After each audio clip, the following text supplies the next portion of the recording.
detox, and detox is one of those things that's pushed really heavily around January time. And there's good reasons, right? We know that toxins can contribute to symptoms like weight gain, fatigue, skin issues. It can affect our gut health, fertility, and it's not a woo-woo topic anymore.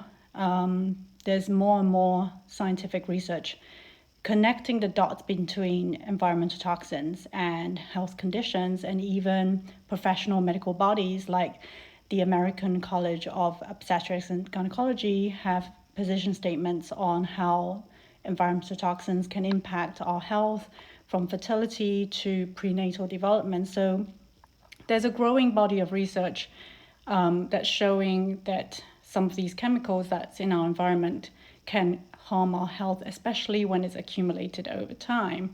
And so there's two extreme camps when it comes to detox, right? There's the camp that usually says, well, you don't need to detox because we have all the detox organs, and your body will naturally do it for you. And then there's the other camp that tries to sell you all kinds of different products and pills and supplements that usually has no evidence base and probably don't work. And so I want to give you an overview of what detox should look like in the body. So hopefully you can take away some tips that you can implement right away for the new year.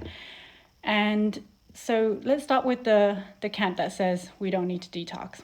I want to bring up the study done by Environmental Working Group, which took the blood from the umbilical cord of 10 babies at birth and analyzed it and showed that it contained more than 200 different chemicals, many of which are known to be harmful, things like mercury, PCB dioxins, so they're known neurotoxins and endocrine disruptors. So my question is, if our bodies are so good at detoxing, why are we passing on these toxins to our babies? And there's a recent study that showed that microplastics, the tiny microscopic sized plastics, are found in placenta now. And many toxins are carried within that plastic. And I don't want to be a fearmonger. We don't know that all these chemicals are harmful. But what is scary is that we don't know that they're safe and they're being passed from mother to baby. And this is an area I'm particularly passionate in because many of you already know my story. My daughter, when she was born, she had to be quickly hospitalized. So when she was 8 weeks, she stopped feeding completely, and nobody could figure out why. And she had to be tube fed. Eventually, I figured out through my research that she had a very rare form of cow's milk protein allergy. So she was getting allergic reactions to cow's milk protein through my breast milk because I was breastfeeding her at the time. And the reaction was not outward. So her reaction was that her gullet became inflamed and she had pain when she fed, so she just stopped feeding altogether. And so, at the time, I didn't know why. Her pediatrician didn't know why. So to keep her alive, she had to be tube fed. And that's what started my whole health journey and why I'm here. And it led me then to realize that my symptoms, so I had suffered with many years of fatigue, brain fog, acne, wild mood swings, PMS, and every time I went to my doctor, I was told that I was healthy because my labs all came back normal. They couldn't find anything wrong with me. And it wasn't until I did a lot more reading and research that I realized that my symptoms were caused by toxicity. And so the toxins were affecting my hormones, my gut health, my brain function, my energy levels. And that's why I'm so passionate about this topic of environmental toxicity, because I feel like it's not talked about enough. And I feel like if more people knew about it and knew how to help their bodies eliminate toxins, they would be able to overcome some of their health issues. So on the flip side of the camp that says we don't need to detox is the side that keeps pushing products at us. And it's a multi-billion-dollar industry. And it kind of thrives on the confusion when it isn't. It's something that happens within our bodies all the time. We're detoxing all the time. And so there are things that you can do to support that process in a scientific based way that's not woo-woo and not requiring weird things that are not, evidence-based to help your body. So that's why I'm here on my platform talking about a lot of these things. Obviously, with any detox, we start with reducing exposure, right? There's no point engaging in detox or going through a detox program if you are constantly bombarding your body with more and more toxins. So one of the themes on my platform is that I talk about toxin avoidance, but I know that can induce a lot of anxiety in people because some people start feeling like they have to be 100% toxin free when that's really not possible, because we live in a real world where we really can't avoid toxins anymore, sadly. And so we need to trust that our bodies can pick up the slack when we can't avoid the toxins we're exposed to every day. And our bodies can pick up the slack. Sometimes the detox pathways are blocked or they're a little bit slow, and that's when you start to have symptoms and the toxins start to accumulate. And that's why I wanted to put a course together, because I feel like there are very, it's not hard, it's not rocket science. Understanding detox really isn't hard. It just takes a little bit of time to get to know your body. And the course that I've put together is a step-by-step, very easy to understand format that you can take and understand for yourself how your bodies work, so that you know when you see a product, you know what it does and how you can support your bodies. And most of the methods that I use or the strategies I employ are foods-based, so lifestyle-based. So I don't, you know me, I don't love supplements. I don't feel like supplements should be where we start. We should start with food and our lifestyle. So detoxification is really, it's a little bit like conveyor belt in a factory. And so in a factory, a product goes along the conveyor belt to different stations and different parts are added. And then you end up with the final product. So detox is very similar to that. So in the body, our organs don't work in isolation. All the detox organs work together. And other things like sleep, stress, everything comes into play to regulate all of these organs. So everything works as one. It's like the cogs inside a clock. And so when people hyper-focus on one area of detox, and, a lot of questions I get is things like, what product should I use? What binder should I use? What's the best for this and that? And I always want to start at the basics, like, have you looked at all these processes? And so let's have a look at what happens to a toxin when it enters our body. When a toxin enters our body, either from the gut, like from food we eat, or from our skin, from the water that we drink, from the air we breathe, it's in our bloodstream. And the first place it usually goes to is the liver, where it's broken down and neutralized, so it's not so dangerous to our tissues and organs. And in the liver, it goes through phase 1 and phase 2 to neutralize and deactivate the toxins. Phase 1 and 2 require a lot of different nutrients, including amino acids, different vitamins, minerals. And after it's gone through phase 1 and 2, it goes through phase 3, where it is excreted or taken out of the liver and into the bile. Bile sits in your gallbladder and it's pumped into your gut, when you eat.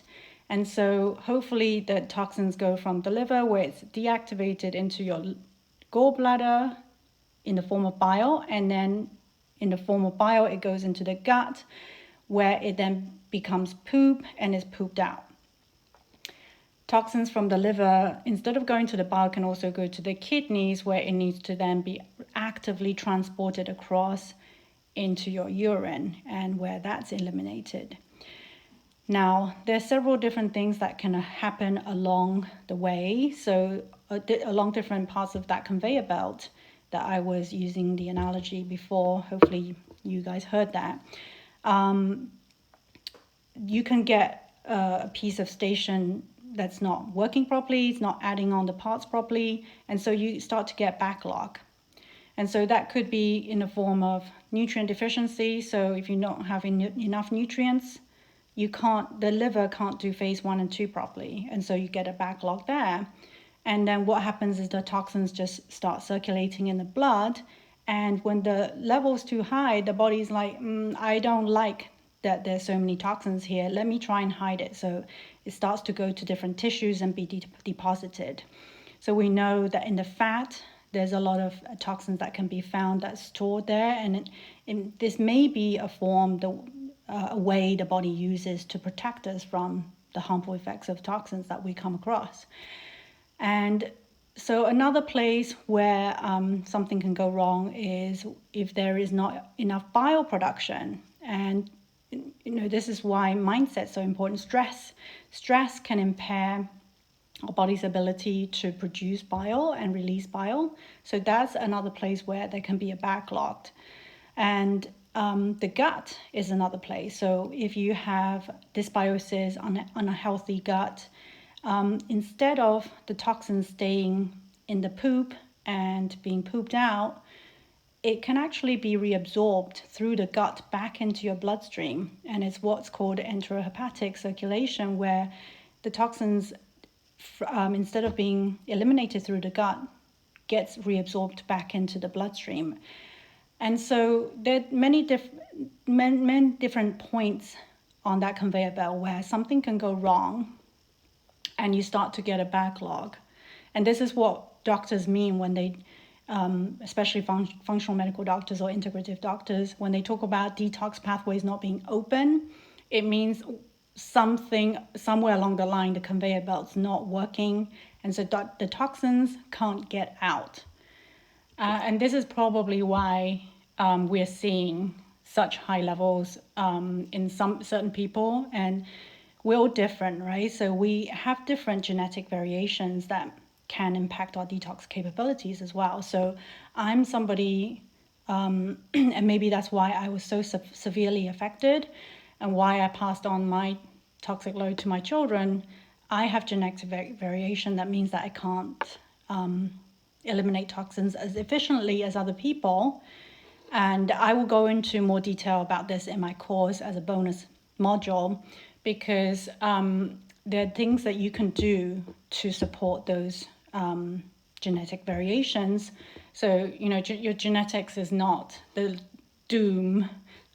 You can do, there's so many different lifestyle tips that you can use to overcome your genetics.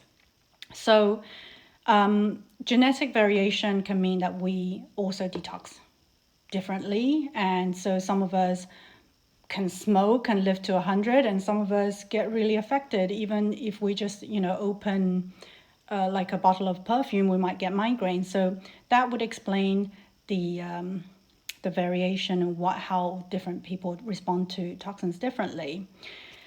When we come to think about detox and we go to the grocery store or health natural product store to look at products that help with detox, we're faced with so many different choices, right? Some work on the gut, some work on the liver, some work on the kidney. So if you were able to understand how your body worked, you'd be able to look at each product and say, okay, so this is going to help me with phase 1, this is what I need.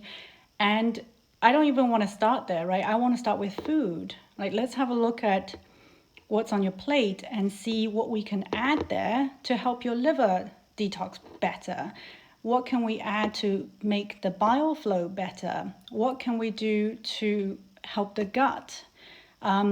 One of the biggest mistakes I see is people jump into detox and they want to, do binders and bind onto toxins.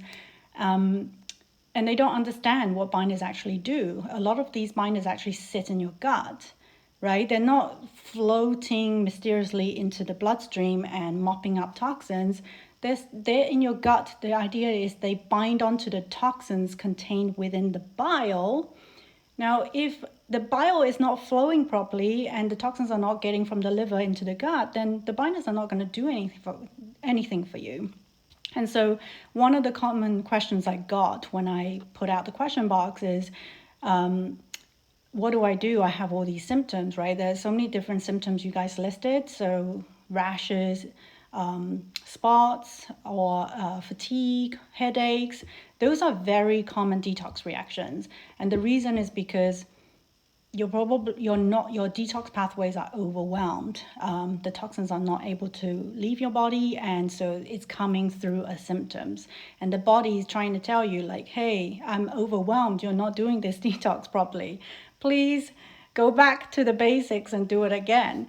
So this is why it's important to understand how your body works so that you can actually put in the right things at the right times to support those toxins being eliminated efficiently so that they don't recirculate back into the bloodstream, because otherwise you're just back in square one.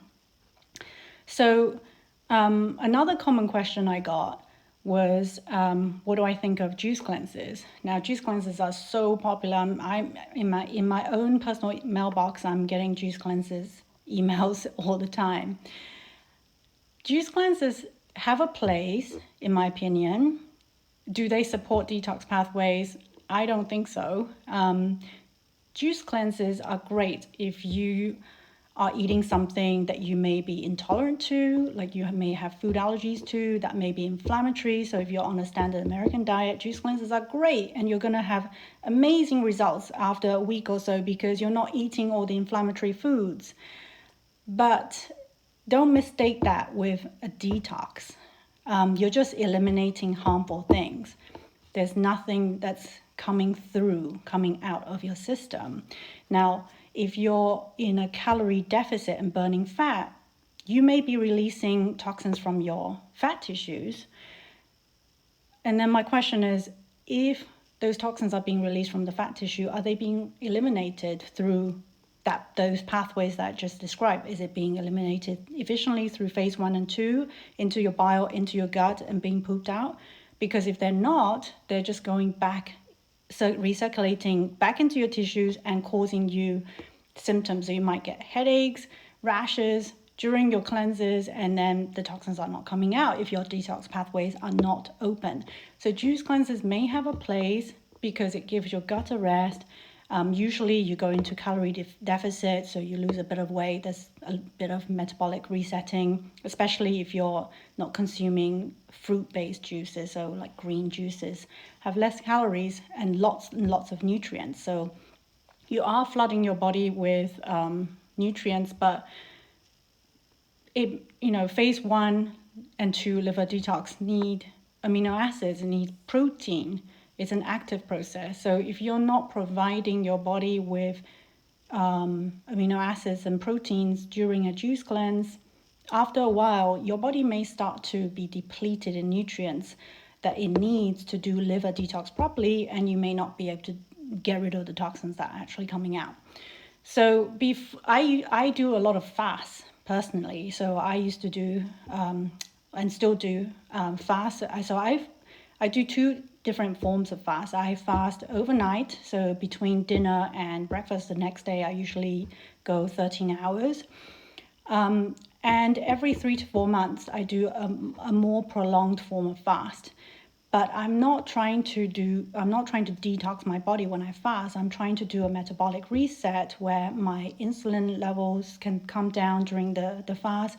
I'm down-regulating my mTOR. mTOR is a process where the body uses to grow, and I'm an adult now, I don't need to grow anymore, and a high mTOR can be associated with increased risk of cancer, for example. So that's the reason why I fast. But before I fast, I want to make sure my detox pathways are open. And so that's one of the things that I see people doing when they fast. They say, oh, I get so many symptoms. I feel really horrible. It's probably because they're overwhelming their detox pathways. When they fast, the fat burning, toxins are being released from the fat tissues, their detox organs are overwhelmed, and so those toxins are recirculating and causing them symptoms. So that's what I want to say about juice cleanses and fasts. And I got a lot of questions about pregnancy. Can pregnant women detox? So it's not ideal to stir up toxins that are stored in the fat if you're pregnant, because the body does that for a reason. It's trying to protect you and the baby by hiding the toxins in the fat. So you don't want to be stirring up those toxins, but there's nothing, your body is still detoxing, right? Even if you're pregnant, your detox organs are still working. And so you definitely want to be supporting those organs with foods. And there's so many different types of food that can support. So, for liver, for example, you want to be getting in garlic, onions, your cruciferous vegetables, lots of leafy greens, which provide B vitamins, which are really important for liver detox. So these are the kind of things that I'm going to go into in much more detail in my course. I'm going to be telling you and giving you lists of foods that can help with each of those processes. And at the end of the course, we're actually going to do a 7-day detox together, where we cook delicious recipes from my recipe ebook, and they're going to be new recipes, not my old recipes, that actually support the body's detox processes.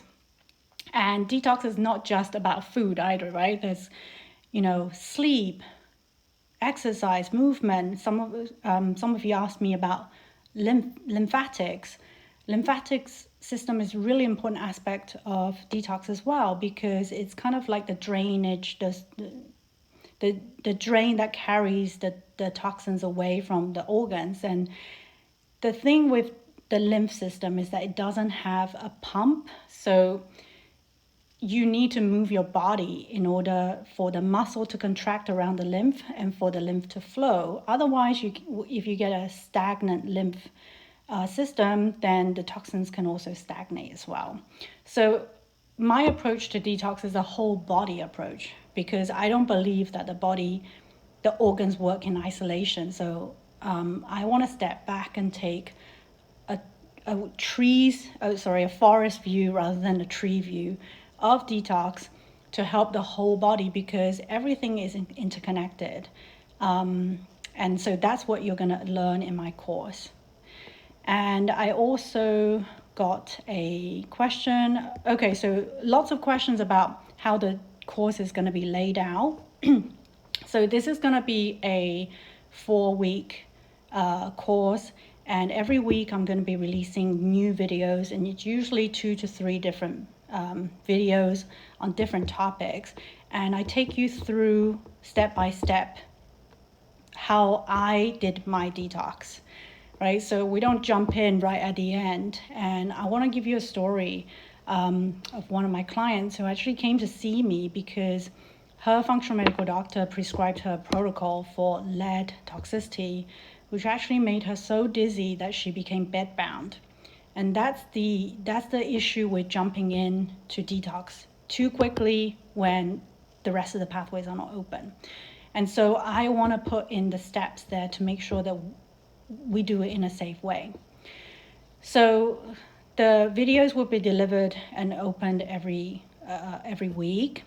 And with each module, there will be downloadable PDFs because some of you may not be audio learners, you don't want to learn on video, so the content will also be available in written form. So you have checklists and things that you can look at to check off and action steps to do.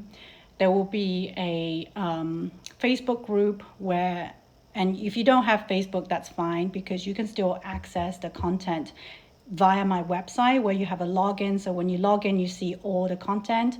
And the Facebook group really is just to provide support. So if you want to, pick each other up and share recipes and share what you're doing, that's a really great place to kind of meet each other and tell each other and, support each other, ask your questions.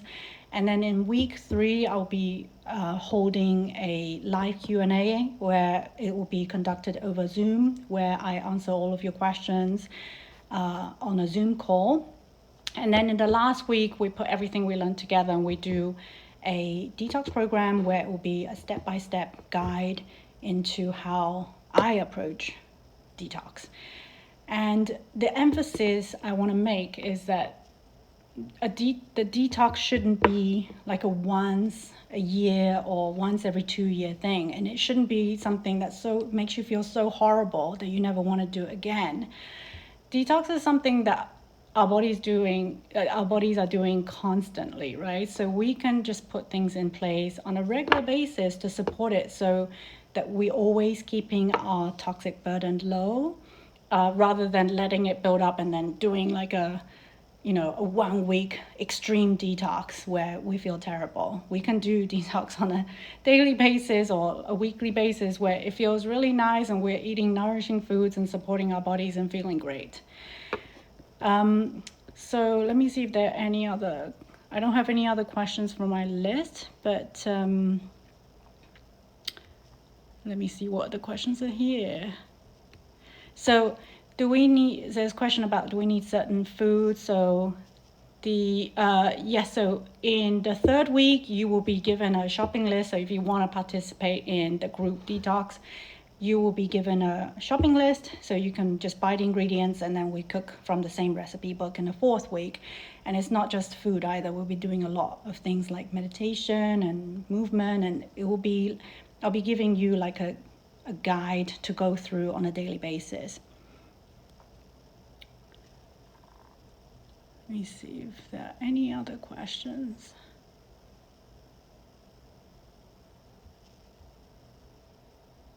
My skin is amazing. Thank you so much for your compliment. Okay, so a question about, if you pay for the program, can you watch it anytime? Yes, so you can come back to the content as much as you want. When you download the PDFs, they're yours to keep, and you have access to my video content for a year after you sign up. And this is my launch, so the first time I'm running this course, and I want as many of you to take it as possible, so I have really, really heavily discounted it.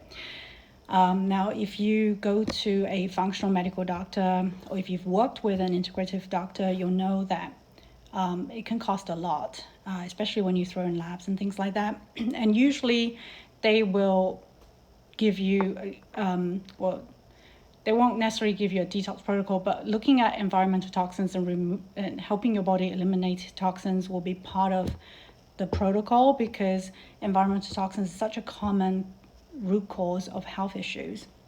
And so instead of learning how to detox from your doctor, you can learn through the course for much, much less money.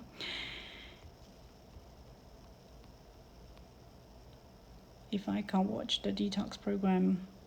So this live will be recorded. I will try to record it. There's a request to talk about my skincare, so I will talk about that another day. What is the best diet to detox?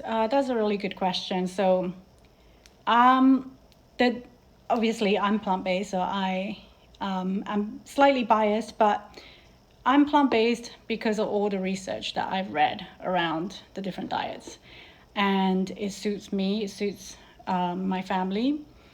So the reason why I like a plant-based diet is because it's inherently lower in environmental toxins. So there's a process called bioaccumulation where toxins can accumulate at increasing concentrations in the body of an animal, the higher up the food chain it is.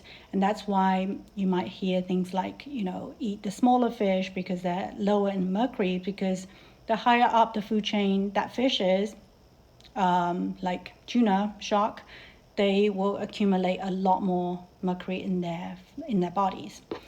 And plants, being the closest to the earth, generally have lower levels of environmental toxins. Of course, they can still contain environmental toxins if it's in the soil or if it's being sprayed on them, but they tend to be lower in environmental toxins to start with. And it's full of fiber, right? So a plant-based diet is usually much higher in fiber than a standard American diet.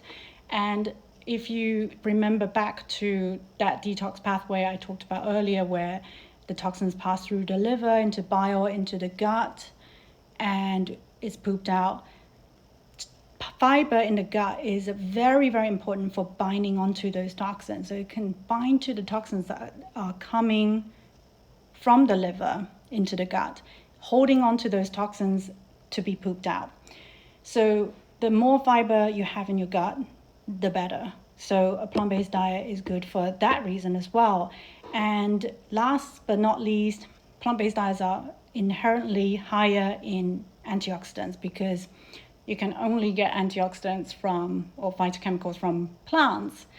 And so if you eat a plant-based diet, you will generally have more antioxidants in your body. And these antioxidants are very important, again, for phase 1 and 2 liver detox, not to mention other minerals, vitamins, like the B vitamins I mentioned earlier. So I like a plant-based diet for detox.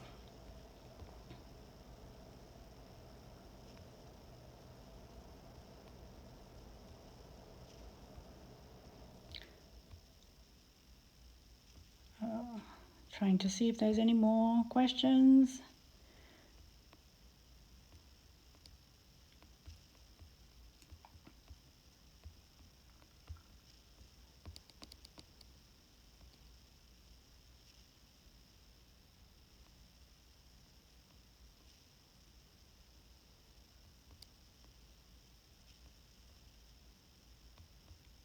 Do you need Labstrom for, do you mean for the program? So you don't need Labstrom. I have a bonus video that goes into labs and how, because there really is, labs is very difficult for toxicity. And that's one of the reasons why my diagnosis was delayed, because conventional standardized labs are not very good at picking them up. And so we have these alternative functional medicine labs, and not all of them are standardized and not all of them are recognized in conventional medicine. So there may be a place for lab testing. It really requires you to be able to recognize the symptoms, and also your doctor listening to your symptoms and putting the pieces together. But for my course, you don't need to have labs drawn.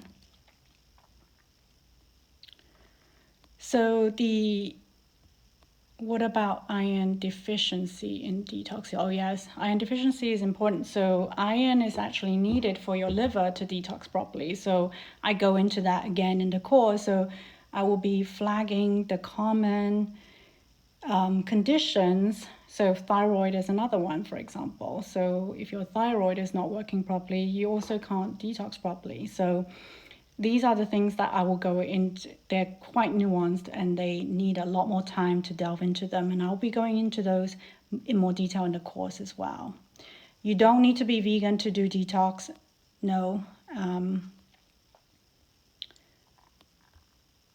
Plant-based or vegan. So there's a big difference between plant-based and vegan, in my opinion. So a vegan diet is just devoid of any animal-based products, whereas a plant-based diet contains a variety and a lot of different plants, vegetables and fruits. And so I identify myself more as a plant-based eater because I want the emphasis to be on plants, because you can eat a vegan diet and eat mainly processed food like donuts and chips and fries, and that wouldn't be very helpful or aid detoxification.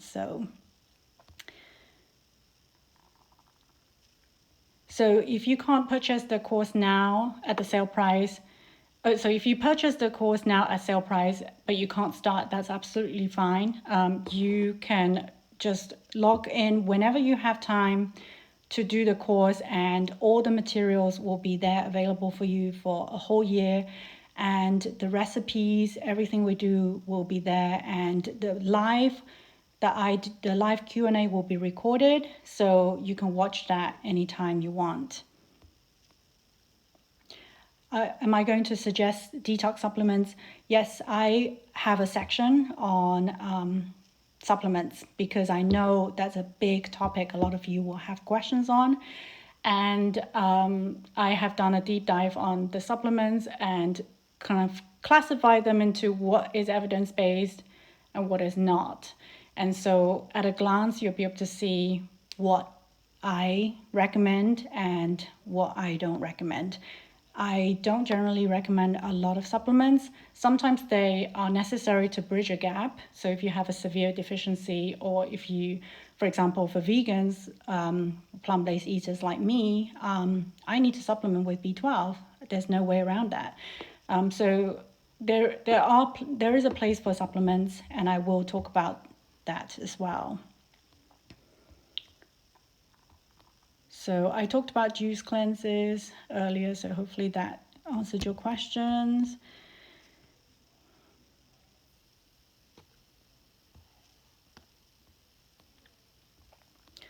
What is great for iron deficiency? So if you have iron deficiency, you should actually look into the underlying cause, because I know a lot of people with iron deficiency, they just go ahead and take iron supplements, but it's really important to understand why you're iron deficient. Like, are you losing a lot of blood? If so, where you're losing the blood, you need to look into that. Or maybe you're not absorbing the iron from your food in your gut for whatever reason. So it's important to look into that. And then, but if it's because you're not eating enough iron in your diet because you're vegan, then, plant-based sources of iron like legumes, it will be really good. And adding vitamin C to your plant-based iron sources will help the body absorb the iron as well. So I'm going to record this so that those of you who arrived late can get the rest of the information, because I did talk about lymphatic system, but I'm not going to repeat it for those of you who are already here.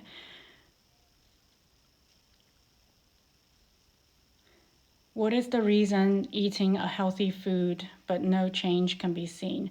Well, nutrition and your diet is only one aspect of health, right? There's so many different pillars to health. Stress is a really big one, and a very difficult one to work on for a lot of my clients. So, you got to be looking at things like environmental toxins, your stress level, are you sleeping enough? All of those things can play into your health. So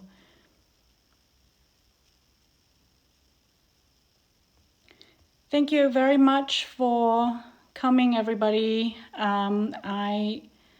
I will be saving this and sharing the link to the course, and you can also just go to my bio to grab the link. And if you have any more questions, please just pop them in the comment when I post this this live. You can ask me questions there and I'll answer. Thanks for everybody for coming. Hope you all have a great evening.